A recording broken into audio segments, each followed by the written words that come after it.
Hey everybody out there in YouTube world. It's December 20th. It is 4:04 in the afternoon and it's negative 11 degrees outside. Just sitting here in the cabin watching a little TV. You can see my lights. I've got some rope LED lights up there and with an LED bulb just to give us some light in here. Uh, yeah, the sun goes down about 2 something in the afternoon. So it gets dark here pretty early. Tomorrow is considered the darkest day of the year here in Alaska. It's also the solstice. So after tomorrow, we'll gain about 7 minutes a day of light until it's up 24 hours a day, I guess. So something to look forward to. Change. They had like a fireworks show last night just to celebrate the solstice change. Um, yeah, there's my little Christmas tree. We cut it down in the backyard and did our little Charlie Brown tree. I made a rope out of popcorn. My son did one out of Fruit Loops, and we hung candy canes on it. Blah blah blah. So anyway, I guess what I wanted to talk about more than anything was my new job. Uh, I'm working for a home medical equipment service. I'm paid by the Fairbanks Hospital up here. It's called Foundation Health Partners. Um, they So basically, what I do is people that need hospice stuff at home, or they're getting discharged from the hospital, but they're going to need equipment at home. I normally deal with those types of people, so it's mainly just air oxygen concentrators, the little handheld one models or the big floor models, and oxygen. We do beds as well. Like if we have to go to somebody's house to install a bed, we'll just put it up and put the mattress on it. That way they have a hospice bed while they're at home.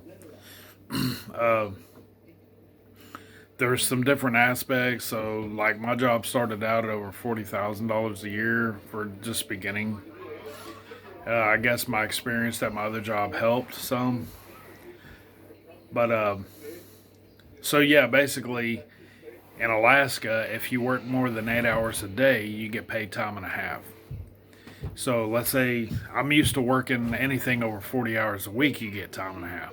But in Alaska, since it's 8 hours a day, so if I work 30 hours for the next week and I do it in 3 days, so 10 hours a day, 2 of those hours every day would be overtime. So it would be 6 hours of overtime. And then we also have an emergency on call service.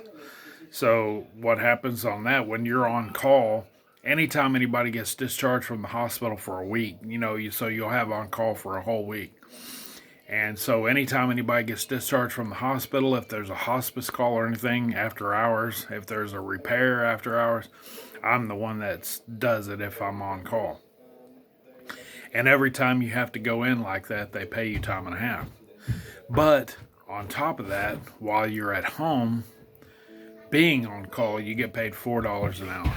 So you can actually make quite a bit of money depending on how many calls you get. So you'll get basically a base pay of about $448 a week at $4 an hour, 16 hours a day, whatever. So I'll get that. Plus, every time I go in to actually do a call, I clock in and I get paid time and a half for those calls. So it's a good little thing, but it's also a bad thing because if you have to get up at 2 o'clock in the morning to go do a call and then turn around and be up at 8 again to go to work. But it's just part of the job. I don't mind it so much. It's money. So, um, what else? Well, I mean, I'm still doing a lot of training, so I'm learning some new things at work, different computer programs we use, things like that. Once I get all that down, then they'll turn me loose where I can be on call. I did do on call this weekend, just helping the other guy who was actually on call get a little training in. I tried to go today to get a COVID shot, and I wasn't able to do so because I've had so many other vaccines injected into me this month that you're not allowed to have too many. So, or it's because I have a live vaccine inside me for whatever it is, tuberculosis maybe, I don't know. Anyway, uh, nothing else much going on. Jacob and Elizabeth went to the store, So I'm just waiting for them to get home. The bad thing is, since we only have one car, if they're gone somewhere while I'm on call, they're gonna have to cut that short or cut that trip short and come back home so I can go into work.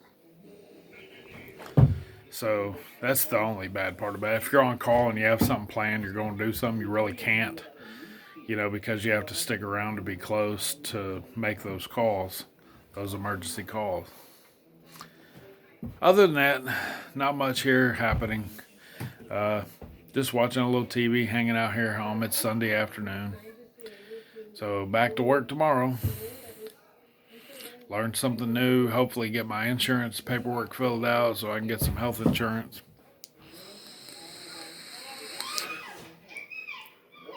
I just wanted to keep everybody updated on what was going on. Anyway, y'all have a good night, and I will talk to you soon. Bye.